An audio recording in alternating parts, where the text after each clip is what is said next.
প্রতি বছরের ন্যায় এবং এবছর আরও বাড়তি উৎসাহ উদ্দীপনা ও আনন্দ উচ্ছ্বাসের সাথে আগামী 14 এপ্রিল 2025 বাংলাদেশের মানুষের প্রাণের উৎসব পহেলা বৈশাখ উদযাপিত হবে। বাঙালি সংস্কৃতির টানে নববর্ষের উচ্ছ্বাসে ঢাকা নগরবাসী সমবেত হবে রমনা পার্কে, শরৎ উদ্যান, ঢাকা বিশ্ববিদ্যালয়, জাতীয় সংসদ ভবন, রবীন্দ্র সরোবর ও হাতিরঝিল এলাকার বিভিন্ন অনুষ্ঠান স্থলে। এক বাক্যে বলা যায় পুরা ঢাকা শহর আগামীকাল নববর্ষ উদযাপনের জন্য প্রস্তুত। এবং এখানে যে সমস্ত এলাকার কথা বলছি এর বাইরেও সমগ্র ঢাকাতেই এই উৎসব পালিত হবে। জাতীয় উৎসবমুখর এই অনুষ্ঠানে যাতে জাতি, ধর্ম, বর্ণ নির্বিশেষে সকলেই নির্বিঘ্নে উদযাপন করতে পারে তার জন্য ঢাকা মেট্রোপলিটন পুলিশ ব্যাপক নিরাপত্তা ব্যবস্থা গ্রহণ করেছে। বর্ষবরণ অনুষ্ঠানসমূহকে কেন্দ্র করে ঢাকা মহানগরীকে 21টি সেক্টরে ভাগ করে ঢাকা মেট্রোপলিটন পুলিশের পক্ষ থেকে পর্যাপ্ত সংখ্যক ইউনিফর্ম ও সাদা পোশাকে পুলিশ সদস্য মোতায়েন করা হবে। গুরুত্বপূর্ণ অনুষ্ঠানস্থল ড্র্যাগ স্কোয়াড দ্বারা সুইপিং করা হবে। রমনা পার্ক, শরৎ উদ্যান, ঢাকা বিশ্ববিদ্যালয় ঘিরে মোট 21টি স্থানে ব্যারিকেড থাকবে। প্রতি অনুষ্ঠানস্থলের প্রবেশ গেটে আর্চওয়ে ও হ্যান্ড মেটাল ডিটেক্টর দিয়ে তল্লাশির ব্যবস্থা করা হবে। অনুষ্ঠানস্থল ও শোভাযাত্রার রুটসমূহ সিসি ক্যামেরা দ্বারা, স্টিল ক্যামেরা, ভিডিও ক্যামেরা ও ড্রোন ক্যামেরা দ্বারা সার্বক্ষণিক মনিটরিং করা হবে।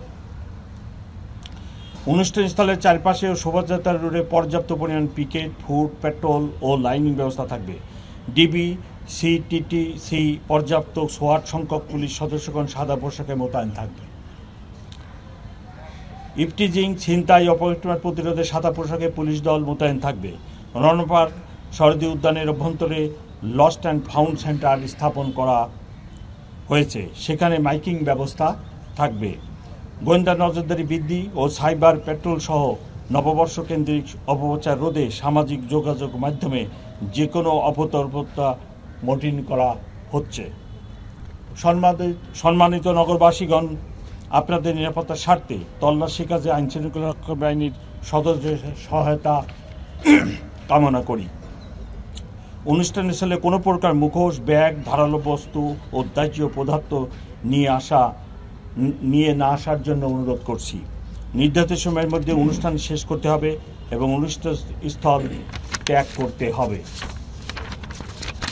কোনো ধরনের ফানুস, আতশবাজি ফোটানো যাবে না এবং শব্দ দূষণ হয় এরকম কোনো বাঁশি ব্যবহার করা যাবে না।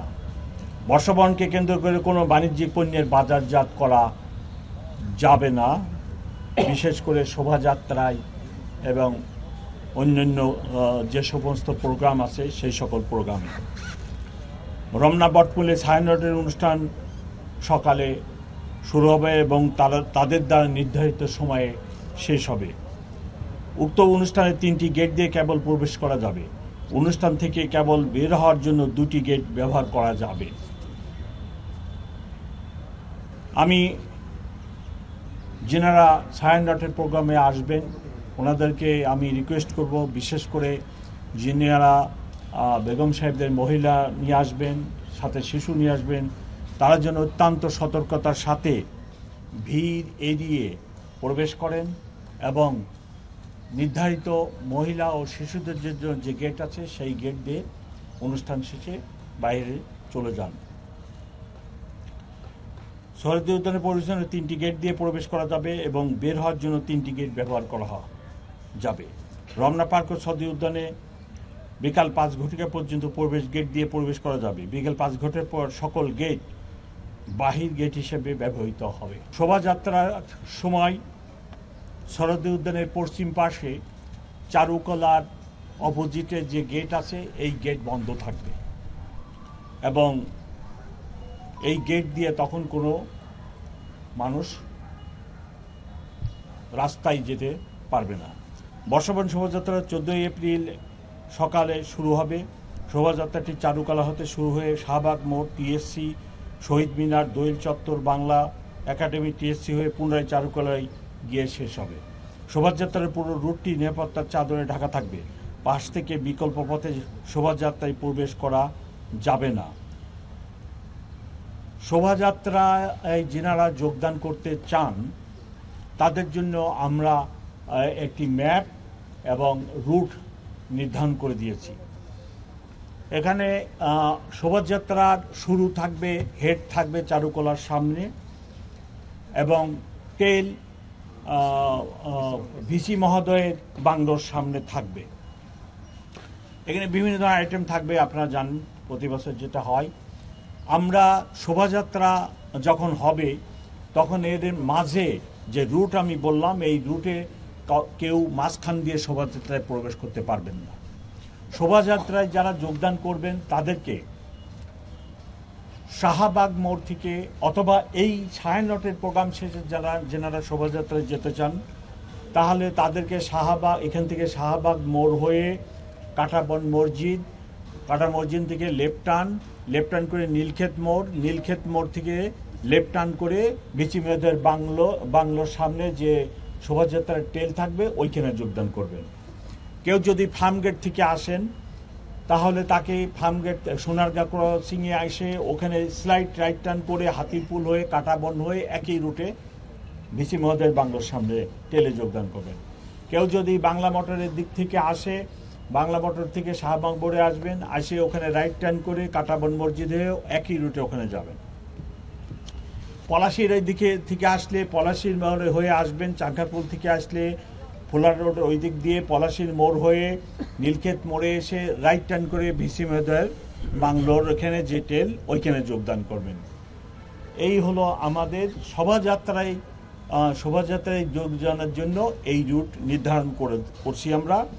কিন্তু সেখানে দিয়ে শোভাযাত্রায় যোগদান করা যাবে না, নিরাপত্তার স্বার্থে আমরা এটা অ্যালাউ করব না।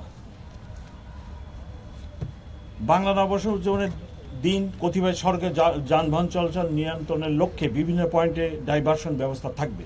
ট্রাফিক কর্তৃক নির্ধারিত স্থানে যানবাহন পার্কিং করতে হবে। সম্মানিত নগরবাসী অবগতির জন্য ডাইভারশন পার্কিং এর স্থানসহ প্রিন্ট ও ইলেকট্রনিক মিডিয়ায় ইতিমধ্যে প্রচার করা হয়েছে। এখন আমার সাথে আমার সহকর্মী অতিরিক্ত পুলিশ কমিশনার ট্রাফিক সাথে আছেন, উনি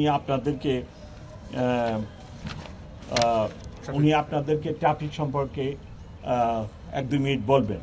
আপনাদের সবার মনে একটি প্রশ্ন, আমি এই ব্রিফিং শেষ করলে একটি প্রশ্ন করবেন আমাকে, সেই প্রশ্নটির জবাব আমি আগেই দিয়ে রাখছি। সেটা হলো যে আপনারা সবাই জানেন গত রাত্রের আগের রাত্রে একটা অড সময়ে 5টার দিকে একটি মোটিভ যেটা তৈরি করা হয়েছিল শোভাযাত্রায় ব্যবহারের জন্য, সেটিতে একদল দুষ্কৃতিকারী আগুন দিছে। এটি নিয়ে একটি মামলা শাহবাগ থানায় রুজু করা হয়েছে এবং আমরা অত্যন্ত আন্তরিকতার সাথে এবং সকল ধরনের প্রচেষ্টা চালিয়ে যাচ্ছি মামলাটি উদ্ঘাটনের জন্য। এবং আপনারা এটুকুই শুধু জানে রাখেন যে তদন্তকালীন সময়ে আমরা কোনো কথা বলি না কোনো মামলা সংক্রান্ত। তো এইটুকু আমি আপনাদেরকে বলতেছি, আমরা অত্যন্ত ক্লোজ, খুব নিকটে পৌঁছে গেছি এই মামলাটি ডিটেকশনের ক্ষেত্রে এবং আমরা আশা করতেছি যে শোভাযাত্রার আগামীকাল 9টার আগেই আমরা একটা সন্তোষজনক পর্যায়ে মামলাটা ডিটেকশনের ক্ষেত্রে চলে যাব এবং সম্ভব যদি হয় এই বাই দিস টাইম আমরা এই দুর্বৃত্তদের অ্যারেস্ট করতেও সক্ষম হবো ইনশাল্লাহ। ঝুঁকি নাই, আমরা তো ব্যাপক 18,000 আমরা 18,000 নিরাপত্তা কর্মী পুলিশ অফিসার নিয়োগ করতেছি, সাথে র্যাব আছে, বাংলাদেশ আর্মি আছে, এটিইউ আছে এবং অন্যান্য গোয়েন্দা সংস্থাও আমাদেরকে সাহায্য করতেছে। এখন পর্যন্ত কোথাও থেকে কোনো এরকম কোনো ঝুঁকির কথা আমাদেরকে জানানো হয় নাই। সো আমি তার ভিত্তিতে বলতে পারি যে এখন পর্যন্ত কোনো ঝুঁকি নেই। ইনশাল্লাহ আমরা এটা সঠিকভাবে নিরাপত্তা দিয়ে কাজটি ঢাকা বিশ্ববিদ্যালয়কে সাহায্য করব এবং ওনারা কাজটি সঠিকভাবে সম্পন্ন করতে সক্ষম হবে।